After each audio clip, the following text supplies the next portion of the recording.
Hello everyone, it's Shannon here for Waffle Flower Crafts. In today's video, we are going to create this colorful card featuring the new sneak peek kit number 6. Let's take a quick look at what's included in the kit. First is this Bokeh trio stencils. I love this set. This is great for making some really cool backgrounds. Then you have the multiple presents die-n-stencil set. We're going to use this for our focal point, and I just love how simple it is to create a bunch of presents. Then also a sub-sentiment gift die cut. I love these. I use them a ton. They're just so perfect. A great way to finish off your card. For today's card, we're going to start by ink blending the front of an A2 top folding white card base with 4 distress oxides. First, I just ink blended randomly mustard seed. Now I moved on to picked raspberry, again kind of randomly. Then we'll move on to our blue, which is Mermaid Lagoon, kind of using like a rainbow of colors. These colors kind of overlap to just really create some new shades, and it's just really pretty. And then we'll finish up with Wilted Violet.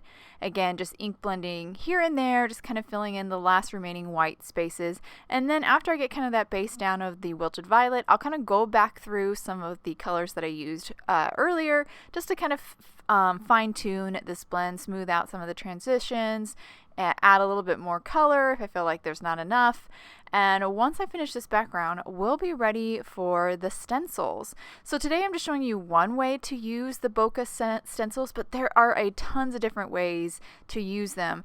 This is just a simple, kind of really colorful background. So now that I've ink blended this card front, I'm going to add some water spots. So I just spritzed some water down onto my work surface, took a paintbrush, kind of loaded it up with the water, and then I'll tap it over my card front to activate that distress oxide, and then I will grab a towel and place it over to pick up that activated ink, and we'll be left with these subtle water spots. This just adds, I think, another layer of dimension to our background. Now we're ready for the stencils. The stencils are labeled. There again are 3 of them. This is one of 2, so the first stencil. I'm just going to line this up with my card front and ink blend with a white pigment ink. I'm using Unicorn ink from Hero Arts, but really any white pigment ink will work for this. This first layer, I'm going to keep it a little bit lighter with the white pigment ink, and then I'll get progressively darker or more heavy-handed with the white ink as I make my way through the stencils. So now we're on stencil 2 of 3, so the second stencil, trying to go a little bit heavier with the white pigment ink, and then for the third and final stencil, this is where I'll be the heaviest with the ink. And I think just by kind of layering the intensity of that, or trying to keep that intensity varied, helps to add more depth to this Bokeh background. So here we're going to finish up with this really heavy-handed blend of this pigment ink over the third stencil, and then we'll lift it up here and you'll see. And this creates obviously more contrast too by kind of having the layers different intensity of white. And there is our background. So pretty, so much depth. Now I'm going to move on to the multiple presents die-n-stencil, and I went ahead and die cut out the presents. For me, this just was a little bit easier. That way I could ink blend the presents without accidentally ink blending one of the other ones a different color, because I'm going to do each present different, like one shade of ink, but I'm going to actually ink blend the intensity different. So I'm going to start with this first present here with picked raspberry, and I'm going to ink blend the base kind of light, and then I make my way to the ribbon, and I'm going to ink blend again with picked raspberry, but a little bit darker this time. And then I'll finish with the kind of the little knot in the center of the bow and ink blend my heaviest handed with this color.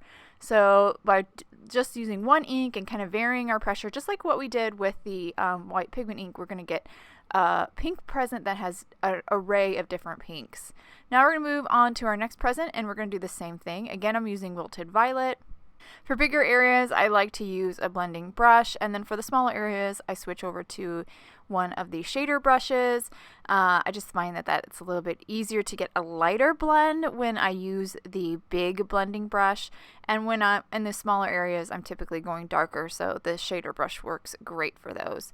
Now we're moving on down. For our next present, we are going to ink blend with Mermaid Lagoon, and for all these presents, I'm using the Distress ink versus the oxides. I used the oxides before for the background, and I opted to use the inks for the presents.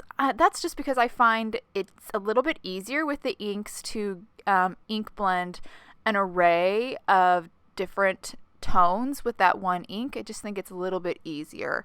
And here we are, finished that kind of little grouping of presents, and now we'll move on to the very last one, and we're going to use that mustard seed distress ink here. And this one I did have to go back and forth with because this is a yellow.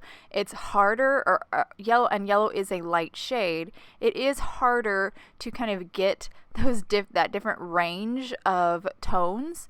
So I did kind of go back and forth between some of the areas that I had already ink blended and just kind of darkened them up a little bit more, so I had more contrast between the lid and the ribbon and bow. And you might have to find that you have to do that a little bit just to get that present to your liking. You're getting enough a range and contrast. So here's my last present all ink blended, and now we're ready to add a little detail to them. I'm going to grab a Jelly Roll white gel pen, and this is a number 10. I found that the number 10, it works really well. I've been using number 8 for years now, and it's just too fine and clogs up all the time, and this number 10 is really great, kind of a game changer for me with my white gel pens. So I'm just adding a highlight here to all the presents. This kind of gives them more dimension, kind of like a fun, shiny, almost cartoony look, which I think is perfect for this really bright and cheerful card. So I'm adding it to the ribbon bows, the box lid, and the ribbon along the sides, as well as the right and left sides of the presents. Really anywhere that I can get some contrast and some interest. I don't have a hard, fast rule. I'm not worried about highlight or where the light source is when I add those highlights. So now I'm going to arrange my presents on the front of my card. Once I get them all arranged the way that I like, I'll grab a piece of press and seal and we'll pick them up because we're going to add some foam adhesive to the back side. Of course, you could just glue them down, but that little bit of foam adhesive adds a little bit of dimension to this kind of pretty simple card, even though I wouldn't say it's clean and simple because it's got lots of color, but it is a pretty simple card, just a background and a simple focal point.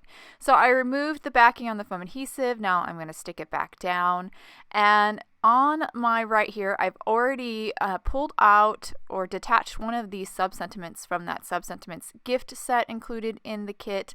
I also want to add some foam adhesive to the back of that, so I'll cut a little strip here and then remove the backing and stick that down as well. And I am using Waffle Flower's 1/16 white foam adhesive. I use this foam adhesive all the time.